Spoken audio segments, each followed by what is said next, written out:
Hello, flight instructors and NAFI members. John Niehaus, Program Director for the National Association of Flight Instructors, welcoming you back to another episode of the NAFI More Right Rudder Podcast, the podcast for flight instructors on the go. And today I've got a special thanks to not just this episode's sponsor, but also longtime supporter, sponsor, and friend of NAFI, Sporty's Pilot Shop. Embark on an exciting journey with Sporty's this February. Join them in celebrating IFR Month, a thrilling 4-week exploration of the challenges and rewards of instrument flying. Immerse yourself in their YouTube video series, delve into a treasure trove of IFR articles, and take advantage of limited time savings on essential IFR products. Let this be your opportunity to earn your instrument rating, stay current, unlock the full potential of your pilot certificate, and above all, have a blast cloud surfing. February 2024 is your month to soar to new heights with Sporties. Visit sporties.com/IFR. In addition, Sporties also is kind enough to offer discounts to NAFI members, so don't forget to log into your NAFI account and try to get 20% off of most training products. So we thank them for sponsoring this episode, and certainly we thank them for their longtime support of NAFI and our members. Now, this episode we're calling Why Discussing Pilot Medicals Early is Essential to Avoid Training Delays. This is with my AME, Dr. Gregory Pinnell. But Dr. Pinnell also runs a business called Airdocs. And he came on the podcast to sort of discuss just kind of some of the issues with medicals and how to prevent a delay in getting your pilot medical. So this is paired up with sort of the medical series that we ran in January. So I think it's a really good episode. I hope you enjoy it. Don't forget to subscribe to our podcast, maybe rate us, maybe find us on social media, and above all, make sure you join NAFI if you haven't already. And remember that listeners of this podcast can get a $10 discount. So for a new member and a joining member, don't forget to use the code POD49, P-O-D, Papa Oscar Delta 49 to get $10 off. Thank you so much and enjoy the episode.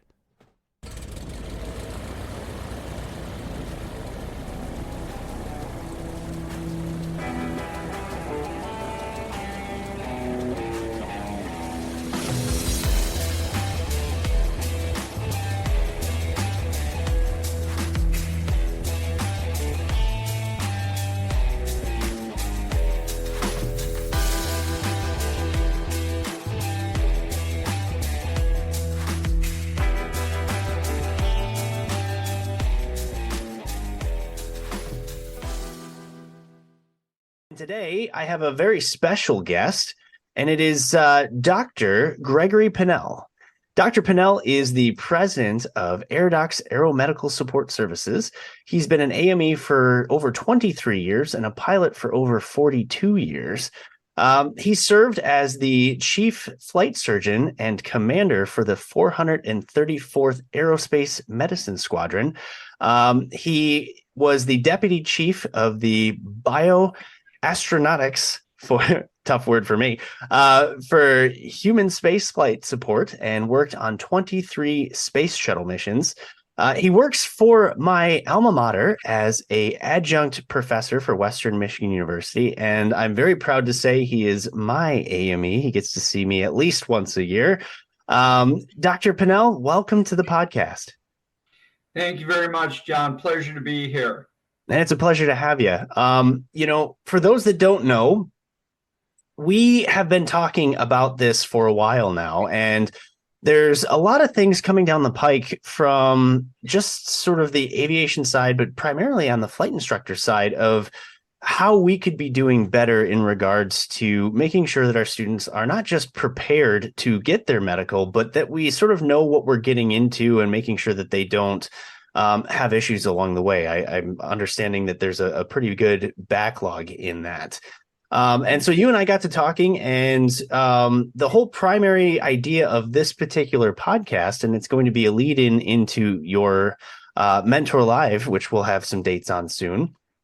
And it's the idea that by the time the flight instructors are starting to even have a conversation about medicals with their students, they've already invested a ton of money and could potentially have thrown it away because maybe there are some things that would be difficult for that student to overcome. Would you agree with that? Yeah, we see that, John, on a very, very regular basis. Basically, every week we'll see these kind of problems.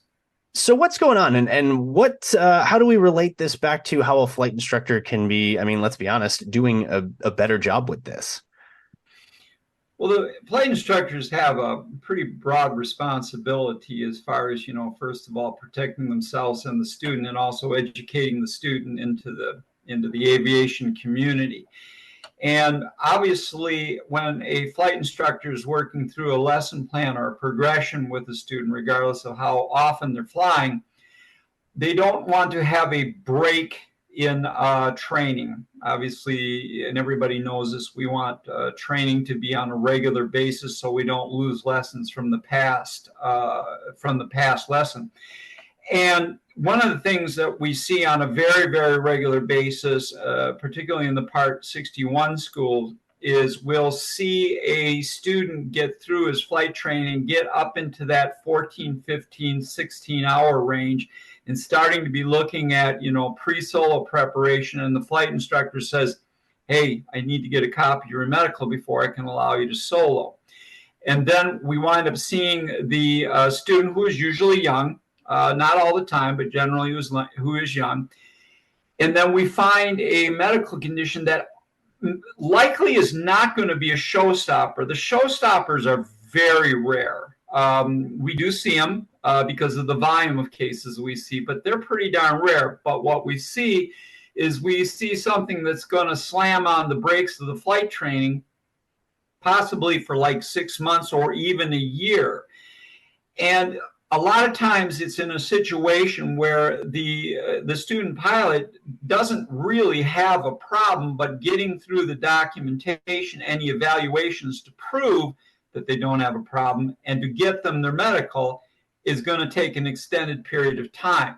Obviously, we don't see that as much in the 141 schools, although we do see it. Where the student may have that same problem, but they have to have the medical before they start the flight training. So usually we have at least a little bit more lead time to be able to start addressing the problem. So why do you think that, we're seeing an increase in this type of activity? What is the catalyst to instructors just not talking about the medical with students prior to training, regardless of which regulation they're operating under? Well, there's a variety of reasons why the instructor may not want to broach the subject. We do see some of them who do. But, one aspect of it, I hate to put it in these terms, but, financial for the flight instructor. They don't want to lose a student. And I don't blame them on that at all. Or they may not be thinking of that, or they may not in their initial lessons, and this is probably the biggest reason, in their initial lessons with the student, they're not seeing a problem. The student's progressing well. They're doing what they should be doing for like 4 or 5 hours or how many ever hours of flight training. And they don't see any physical deformity in the person or any particular behavioral problem. And they say, well, this isn't likely going to be an issue. But then we find something in the student's history that was and is going to delay us. Well, and it's probably a combination of, as we know, there's a lot of turnover in instructors and Yes. a lot of them are new and there's probably a fair amount of them that don't know what they don't know. I mean, I think that that's something at NAFI we've tried to help with, because you can teach somebody to do the job, but there's so much unwritten, wearing of different hats that you can't know until the person sort of stumbles upon them. And I think having a understanding of physiology and the human body may be one of those sort of lower limiting factors on flight instructors. I couldn't agree with you more. I will say in the 40 some odd years in the aviation milieu that I've been, and I got my pilot's license, and actually I got mine in 8 weeks over 2 months in undergrad when I had 2 months free, and I just went, full throttle to get it done. But one of the things that we've seen is the turnover in flight instructors right now. I don't think anyone alive today has ever seen anything like that. Well, there's so many things in the aviation industry going on right now that no one alive has ever seen anything like that because of the pilot shortage situation that we've got. So that is part of the problem. And the second part of what you said is they just don't know what they don't know. And we don't expect them to. Yeah. But we need to have the flight instructors have at least a basic knowledge of the things that, although again may not be showstoppers, may delay things, give us time to get the person's medical in their hands. You want me to give you an example, John? Sure. What do you got? All right. So let's talk about what is by far and away the most common scenario that we run into, and that of issues of attention deficit disorder, sometimes intermixed with what we call autism spectrum disorder. But let's stay focused just on attention deficit disorder. The first problem we run into it, and this isn't basically aviation, this is across the board. It is way overdiagnosed in kids. And it is also overdiagnosed from the perspective of there is limited testing frequently. Sometimes the diagnosis will be made on little Johnny based on a teacher's report or something like that. And the next thing you know, the child is on, or the youngster is on medication.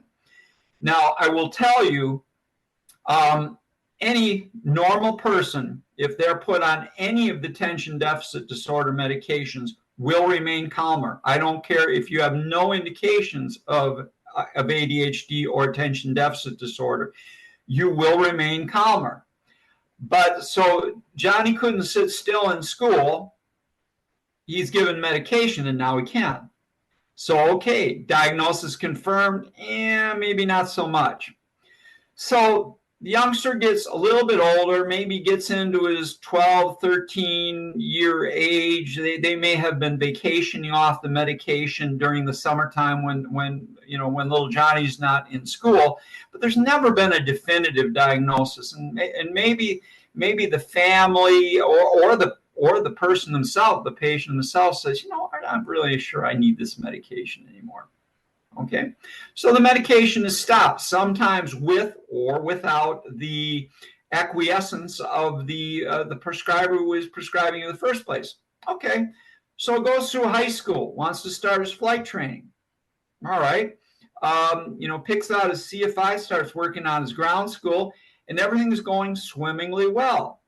Then all of a sudden, we get them in for their medical, and guess what? We have a diagnosis of attention deficit disorder. Now we've got to run this issue to ground.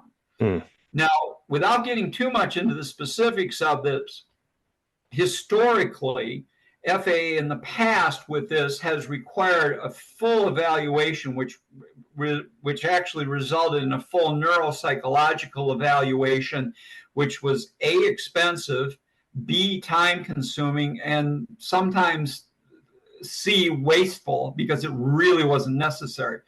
When we actually do the mentoring session in February, we'll get more into the details of that and how that new system will work for FAA. But the FAA's come up with a two-tiered system, a standard track and a fast track system.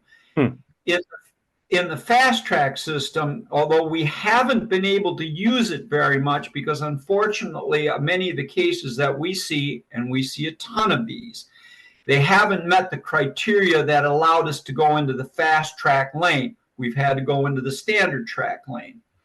But the fast track lane allows for, if it's appropriate, for a relatively quick evaluation of the student pilot, done hopefully in concert with his medical insurance to try to keep the cost down. And there is a possibility that we may be able to normal issue the student right out the gate instead of waiting 9 months or 10 months or a year for the evaluations to get done, get them uploaded into the FAA system and have them reviewed and then negotiate out the medical. So that's probably the best example of that. Now, what confounds that is in cases where attention deficit disorder truly exists, it is not unusual to see other mental health diagnoses or other developmental diagnoses involved with that too. And believe me, that complicates it a lot more. But some of that is stuff that the CFI is going to see. When a youngster comes into the office, and this has happened more than once, where the parents are humoring little Johnny, and Johnny wants to, fly, a 777, but he has all sorts of disorders from the behavioral point of view, which are not going to allow him to, or would be appropriate for him to be flying. Sometimes we'll see that kind of behavior when the youngster is sitting in the chair, even while we're just talking with him, we'll start to see things which are telling us there's a problem. I suspect that the CFIs probably see those same things because most CFIs are really astute to picking up quickly on behavior.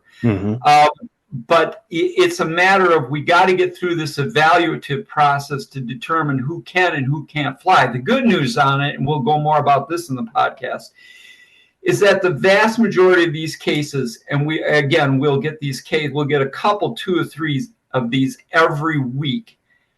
The vast majority of them go on to medical certification. They may need to be on a special issuance for a while. We may need to follow them for a couple of years, see how they're doing on their flight training, but the vast majority of these will succeed. So that's an example of how this can roll, at least the broad strokes of it.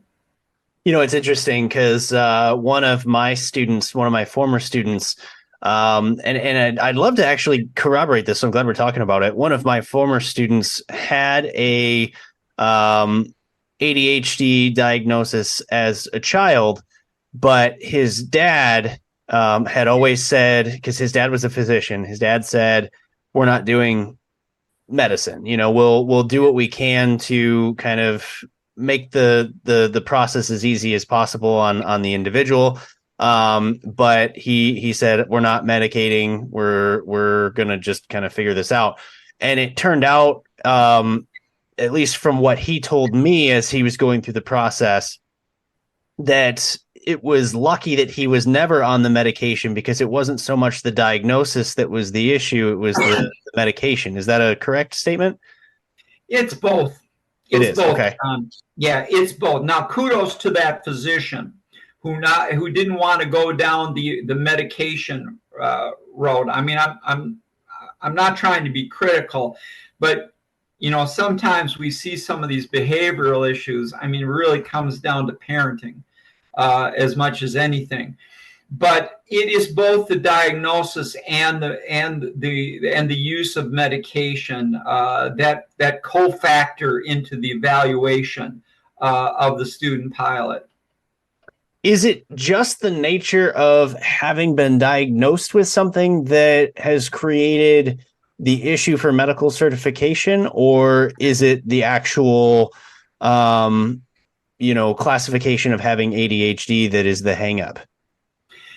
That's a good question, actually, John. And operationally, I will tell you, it's more it's far more often it's the diagnosis which occurred either right or wrong. And again, remember, circle back to what I said a few minutes ago. It's overdiagnosed like crazy. Maybe not as much anymore. We're getting a little bit better with it. But it's usually more the diagnosis than actually what we see as far as the students' transcripts. They have a part-time job, how they're doing in that. The CFI statement, which tells us he's doing fine.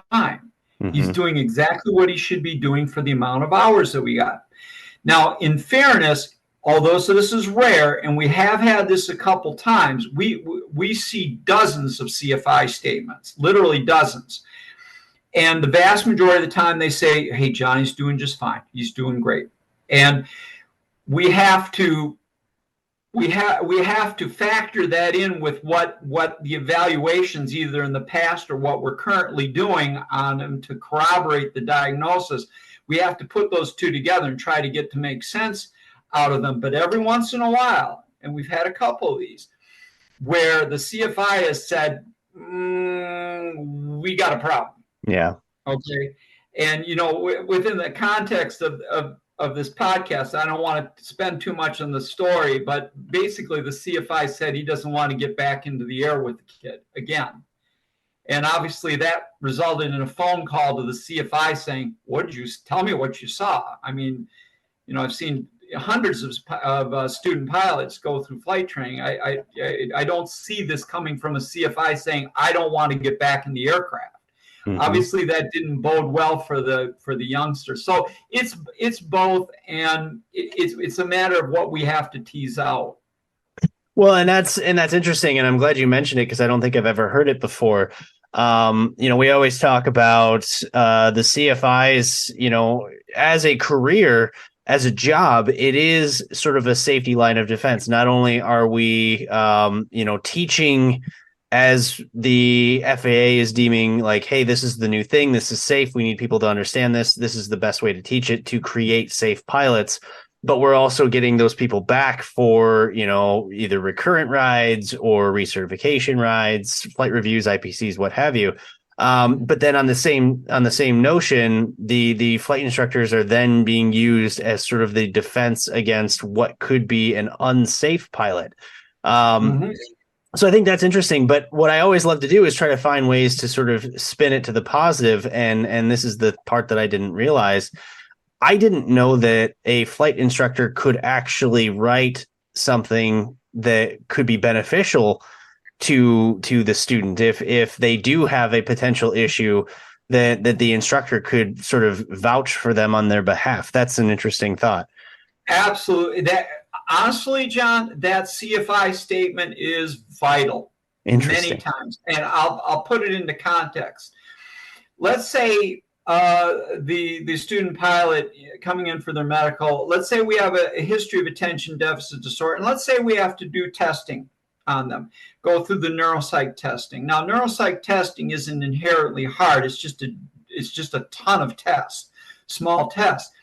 And like everything else in life, we all have things that we're good at, and we have things that we're not good at. So Johnny goes through his neuropsych testing, and yeah, he's got a few weaknesses, in processing or recall, but I mean, they're not huge weaknesses. But now we've got to put that didactic testing. Now we've got to put that in real life context. And the CFI statement on that is crucial because to show you how this will roll frequently on this is, so we'll get this neuropsych testing saying, okay, we're looking pretty good, but we got a few weaknesses here. We got a CFI statement that's saying Johnny's doing really well. Now, what'll happen with us is we'll get a call or we'll engage with one of the FAA doctors, which we know all of them. We've been working with these guys for, many, many, many more years than I care to admit, actually. And they'll go, what do you think? You got a good feeling about this, you got a bad feeling about this. And the vast majority of the time saying, we're two thumbs up. Now, to take it one step further, what kind of medical will this youngster maybe get? Well, the majority of the times they wind up on a special issuance for a couple of years. Let's let him fly. Let's get him going. Let's see how he does. Okay, we may require some recurring reports from his treating physician and hopefully from the CFI too, that says he's doing great. And then after one or two cycles with him, if everything's going well, he gets released back to a normal medical. Wish him well and hope his flying career goes well. So that's how those roll. And what it comes back to, John, is that CFI statement makes it real.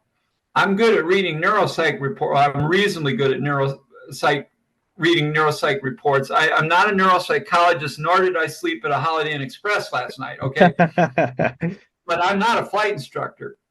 I'm just a 2,000 hour plus private pilot, and that CFI, whose job, as you said, is a defense mechanism for the national airspace system. I'm really depending on them because, frankly, they know way more about flying than I do. I'm really depending on them to tell me, what have we got? What are you seeing in real life in this person? And they generally do a very good job with that. And, seeing as though I think a lot of people probably are unaware of this as much as I seem to be, if you had a student in this situation as a CFI, are you supposed to know to write this, or will the AME that they go to say, hey, can you go back to your CFI and get a statement from them? Like, would I be better off trying to volunteer this out of the gate? No, it's really not necessary. And I'm trying to couch this in as politically correct way as I possibly can, considering I'm not too tremendously politically correct. There are AMEs that will work with these types of problems as far as, running, doing the work that's to be done. There are some AMEs that'll defer the case in and say, you're on your own. You gotta do it yourself.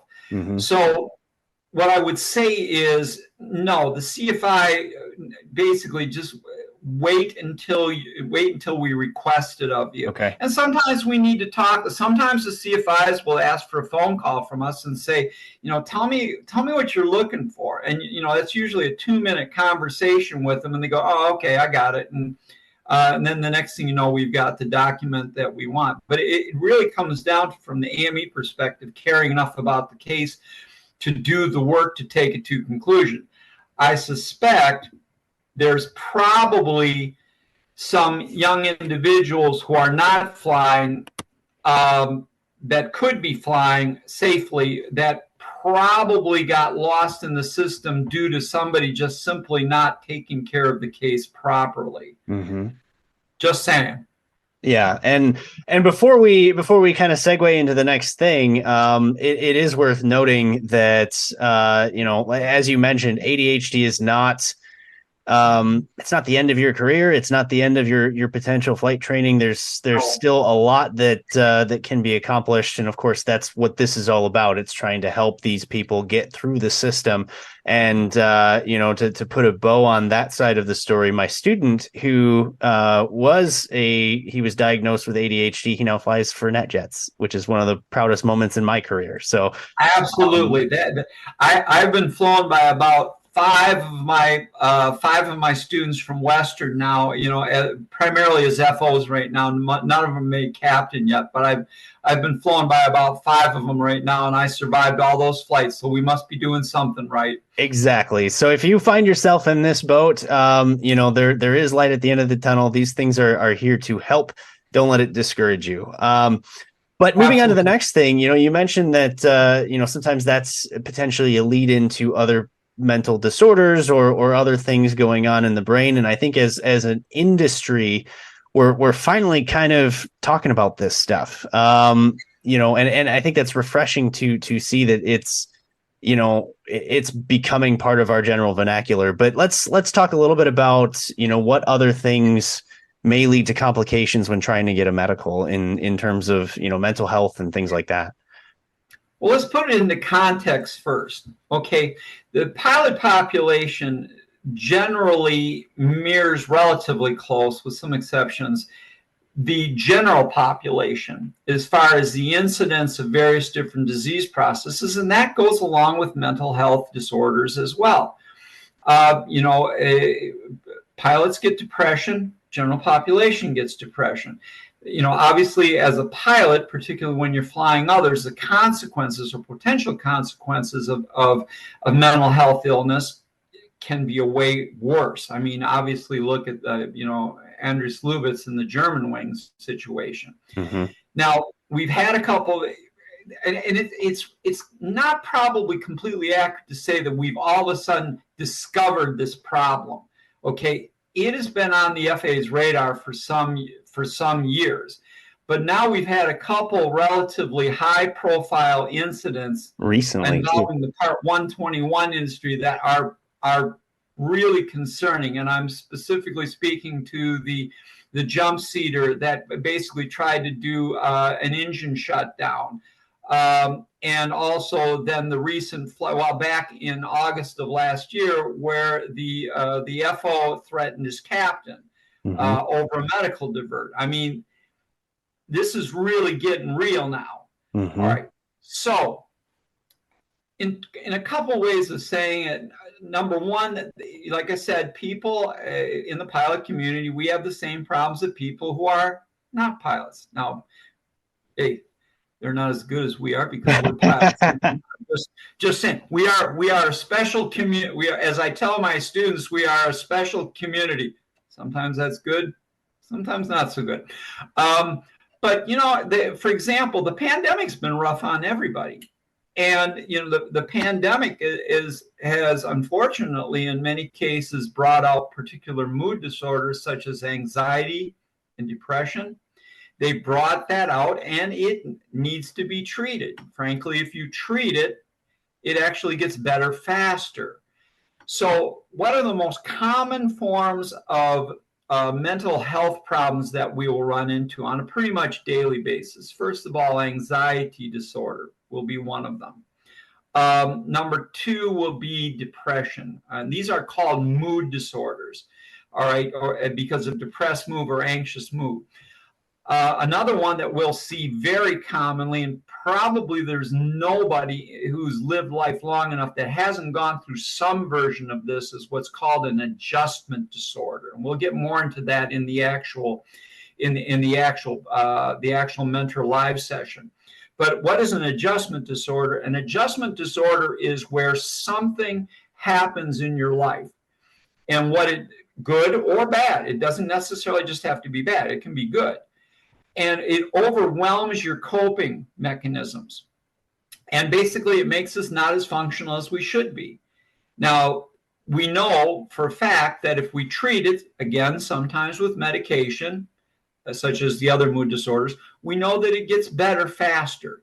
But we know in the adjustment disorder, it will be, by definition, it will be a time-limited event.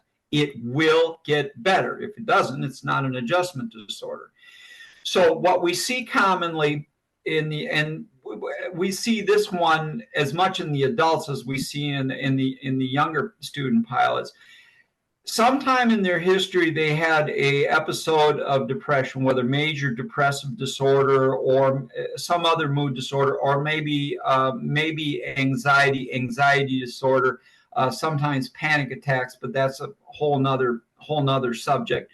Or at some point or another, when, if their parents got divorced, if they had to relocate away from friends, they wound up having an adjustment disorder where they needed to get seen by a provider, and quite appropriately, they needed to be treated. So, because suicide by aircraft or bad events by aircraft are not unknown, okay? Thank God they're not common, but they do happen. I mean, we've seen everything from a student pilot trying to kill his instructor. That happened not that many years ago. To we've seen a pilot decides to shoot himself in the air to make sure that the suicide was, effective. And we've also seen a pilot who decided to run his aircraft into his house in an attempt to kill his spouse. By the way, not a very effective way to do that. So we've seen all of these things. So it's not like it's common, but it does happen. So we have to run all these diagnoses to ground by taking a look at the information from the treating physician, possibly additional evaluations. In the youngsters, these same things can happen. And again, because these are things that we really, really need to know a lot about prior to certification, we have to run these to ground. And those are probably the big three that we see. Well, and that's interesting because it's sort of a two-pronged discussion, right? I mean, these things happen to people that have not yet become pilots, but it's also something that happens to people who are already pilots. And so you're talking about, well, the medical that will be and the medical that is. And, do you handle that similarly, or is there a different path if you already have one versus you're trying to get one? The biggest challenge that we have in this is what's called diagnostic accuracy.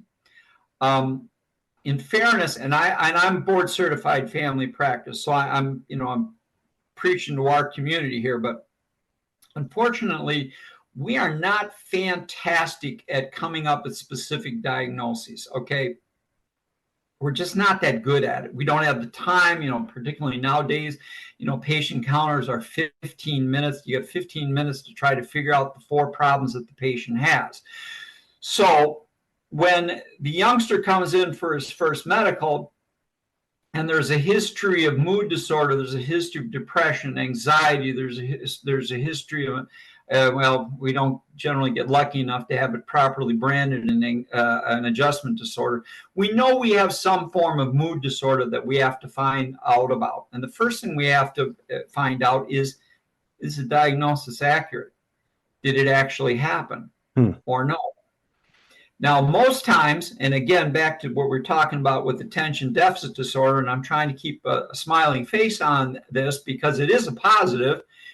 The vast majority of these things, after we run it to ground, get the proper evaluations, the young person or adult in this case will wind up getting their medical. Now, they may need to be on a special issuance for a couple of years. Okay, we may need to watch them as they go on, make sure this doesn't come back. But then ultimately they wind up getting a normal medical, and you wish them well and on their way, and hope they enjoy flying as much as we do. Mm-hmm, mm-hmm. In some cases, however, when and actually we'll get more into this in the Mentor Live as well, as far as some cases where we can actually do the evaluations and we can issue instead of having to go through the Aeromedical Certification Division to have it reviewed. Those are a little on the rare side. But in some cases, there is a problem and it is ongoing. And because we have this SSRI program that involves 4 SSRI medications and now Wellbutrin, we may be able to certify the airman on medication. Now, the evaluation process for that it's extensive as it needs to be. It needs to be extensive. And they're watched every 6 months, but there are some very nice processes in place, and we've been very successful utilizing them where we are able to get people back into the air. But it's a continuum of where we start and where we end, from evaluation and diagnostic accuracy all the way through to certification, and it does take a while. Mm-hmm. And it's interesting because, kind of going back to the idea that the flight instructor is a line of defense, we're spending a lot of time with these individuals. We're spending time with them, in potentially stressful situations, because flight training can be stressful. Sometimes we generate the stress because we need to see how they react. When a AME comes back to an instructor and says, hey, I'd like to have your sort of analysis per the letter that we talked about. How does the instructor then kind of determine, well, what is natural stress or nerves versus, this person may have an issue, handling these circumstances. Maybe they've got some other things going on. Like, how do you differentiate between what is quote unquote normal and what might not be? It's hard. I do not envy the CFI. I honestly, I am in awe of CFIs. I'm particularly in awe of my CFI who managed to get through in 8 weeks with my flight training. There are certain behaviors of nervousness that, everyone's, well, all right, let's just throw it out on the table there. Okay. So in your flight check back in the very early 1980s, when you're doing your flight check and you do your under the hood unusual attitudes, and the first time, the only time you've ever in your lifetime, for whatever reason, looked up. No idea why I did that. luckily, the guy was willing to give me a second chance. He said he liked my attitude. I was flying a lot. I was flying about 5 days a week. And I told him, I said, put the aircraft in any attitude you want. I said, you can invert it if you want. I will get this aircraft level. And he let me take another shot at it, and it went fine. We'll also talk about my turns about a point where I think I did about 10 turns about the point before he finally asked me, are you going to roll out? So that kind of thing's kind of normal nervousness. But, and maybe even on a missed approach or a touch and go, maybe reaching for the flaps instead of the throttle, or the throttle, something along that. That's normal nervousness. But, and I'll give you an actual example that a CFI came to us with. So he's got an older pilot, and he's trying to say, I'm trying to figure out what's real and what's not real here. And, tell me what he did. And he said, well, we were basically, I gave him, basically a rejected landing, and he reached for the flaps, like I said, instead of pushing up the throttle to go around. Oh, okay, all right. That's just kind of nerves. And for the CFIs there, tell me if I'm wrong on this. But what clued us in that we have a problem was when the CFI said, okay, well, then we had another incident. So we had a runway, single runway, taxiways only on both ends. Okay. So full stop landing, midfield, the CFI told him, taxi on in.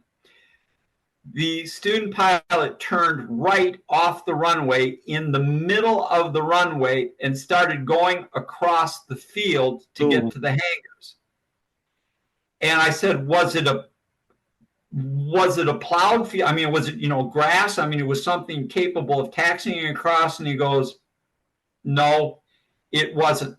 We wound up having to pull the aircraft out of it. So now we're starting to talk about stuff that goes, okay, this may be something that a reasonable person would not do, even in nervousness. Now, I'm sure the CFIs out there have got 50 jillion and 5 stories on these types of things. But where I'm going with this is, with our CFIs, and we have a lot of CFIs that we deal with, we always tell them, look, if you see something in a student, you're trying to tease out, is that normal behavior or was that just nervousness? Please feel free to give us a call. We have 11 doctors in our group. All of us are pilots. All of us have been flying for a very, very long time. Most of us are also military as well as civilian.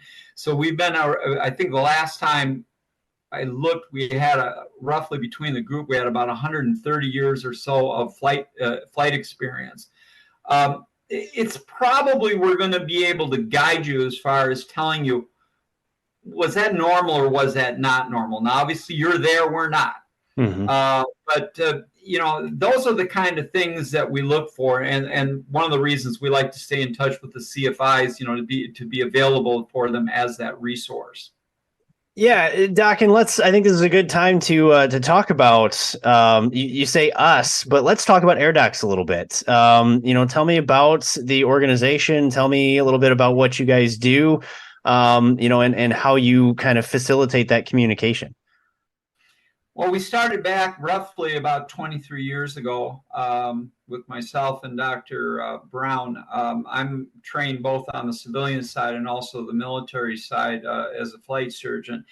And what we saw a lot of pilots who weren't flying, who probably could be flying, but they were given bad information, sometimes by other pilots, sometimes unfortunately by the AMEs that they were seeing. And we basically grew the organization and grew and continued to grow till we're consulting on pilots basically all around the country and sometimes around the world. We have a bunch of affiliate doctors now who are with us. And some of the other services lines that we branched into is we do in-flight support for Part 91 and Part 135. We have a fleet of aircraft across multiple operators that we provide the in-flight for. We also have our own line of medical kits, and your alumni at Western. We have the high altitude lab there, which we own and operate for Western Michigan University, where we teach the students, how to recognize their hypoxic signs. And actually, we've got about 80 some odd students we're trying to get through before Christmas on that. So those are the various different. Basically, we're all aviation. It's still aviation is still my number one passion. Aviation medicine is still my number two passion, and luckily I get to make a living out of both. Yeah, I was gonna say, not often do you get to pick your two favorite things and make it work as a career. So that's kind of cool. So I consider myself very lucky from that regard. So if somebody does end up with, medically themed questions or issues on their medical certification, Airdocs is a good place or a good resource to go to for some help and insight on that. We can come in on consult with it, and we do literally every day of the week. Excellent. Well, I want to put a kind of a bow on all of this, and one of the things that we haven't talked about, coming back to the idea that pilots should be kind of talking about a medical or getting the medical from the very beginning, at least with their instructor, is, there's a lot of things that, could potentially be issues that, to state your point, that you would never know by looking at the person, right? Right. And I'd like to kind of bring in myself in here because, I have a special issuance. You've been working with me for years, and one day I was actually taking a check ride. I've been on a normal medical for, I don't know, a decade. And I was answering a question from an examiner on a type ride of all things. And the examiner said something probably profound. And I went and hung my head in my hands like this. And next thing I know, and this is like the third question of the check ride. So of course that's ideal. And I'm going, what's this bump thing? Huh, that's weird. And of course, so for the next 2 hours while I'm trying to pass a check ride, all I'm thinking about is, oh my God, I have cancer. I've got this, I've got that. Thankfully it wasn't any of those particular things. But it doesn't affect me physically. It doesn't affect me mentally. It doesn't bother my flying skills. But unfortunately, it has turned out to be one of those things that the FAA has said, hey, we need to pay attention to this. We need to watch what this is. And I was a little bit taken aback when I first started talking with you about it, because you said, well, we need to go down this path of, okay, we need to get a special issuance and we need a letter and all these additional medical documents. And I remember I asked you, I went, I don't understand. Why do we have to do this? It doesn't change anything. And as pilots, I think we're always a little bit on the defense when these things come up. But at the same time, if I had been a private student, there's zero chance that I would have been necessarily forthcoming with that information to my CFI, not because I was trying to hide it, but because I probably would have went, this is no big deal. So there's a lot of that comes into things. There may be just things that have happened to people physically over the years, whether it be, illnesses or something along the lines that they figure that they've gotten over, but it's still worthwhile talking about, right? Absolutely. The FAA is a relatively risk intolerant organization or agency. Honestly, the only way we'll ever make the national airspace system completely 100% safe is if we don't fly. Mm-hmm. Okay, that's the only way we're going to get to 100% safety. So obviously that's not practical. So what we do is we try to mitigate that risk. And, unfortunately, most of aviation medicine is written in blood. Mm-hmm. In other words, a lot of these conditions that we follow for special issuance, unfortunately, we've had an accident or fatality that's been secondary to that. And I can name you a bunch of those. But the really, as you said, to put a bow on it, the thing to know for the flight instructors is this. These are the foot stomps. We know the flight training is very, very expensive. We want to do it as efficiently as possible to maximize the time and maximize the training. What's always a good strategy for the flight instructor is to find out from the student, do you have any medical conditions that we may need to know more about? Now, that's an important way to couch it. You don't have to say, do you know of any medical conditions which may disqualify you? Mm-hmm. Because honestly, the final denial rate for FAA on medicals is extremely low. It's roughly 1/10 of 1%. The amount of people that ultimately are not allowed to fly is very, very low. So the chances are really, really good that we're going to be able to let this person fly. And it's better to find that out earlier in the process so we can get through this regulatory aspect of it, so their flight training can proceed properly. The other part of that is we get that the CFIs, or just anyone on the street for that matter, is not going to necessarily know what is aeromedically significant. And you may ask yourself, why is this condition aeromedically significant? Why do we need to be on a special issuance for this condition? And it's usually because the folks who study this stuff say that your risk of that is high enough that, you need to follow that. So coming back to the very beginning, like, for example, in your case, John, what may have seemed to be innocuous problem for you, was something that we needed to follow and put on special issues. Now, let's go to the converse of that. If there isn't a day that we get somebody who emails us or makes a phone call saying, "Oh my God, I've got this problem. Can I fly? Oh my God, is my flying career over? Is it over before I started?" The answer is no, it's not. It's not, and it's not even a special issuance. Particularly when I started out earlier, it was hilarious to have someone come in with a simple diagnosis, say hypertension or high blood pressure. And, they've got some documentation, and, we go look through the documentation and, and we get their blood pressure and the like. And they're going, "God, when am I going to how long is it going to take me to get my medical?" Well, as long as it takes me to type it out on the typewriter, it's going to take a couple minutes, but we'll have it done pretty soon. Now, obviously, we don't type out certificates anymore, but it's a matter of just a cooperative nature between the CFIs and the aeromedical community and getting us into the loop early in case there are any questions. You don't want to have to wait, and this has happened, you don't want to have to wait until Johnny's in his lesson, and as he gets out of the airplane, the bottle of Ritalin falls out of his pocket. Mm-hmm. That actually happened. Okay. Bring us in early, recognize that you can be encouraging with them, recognize it is likely, very likely going to have a good outcome. And we can all go forward and, help try to keep the national airspace system safe.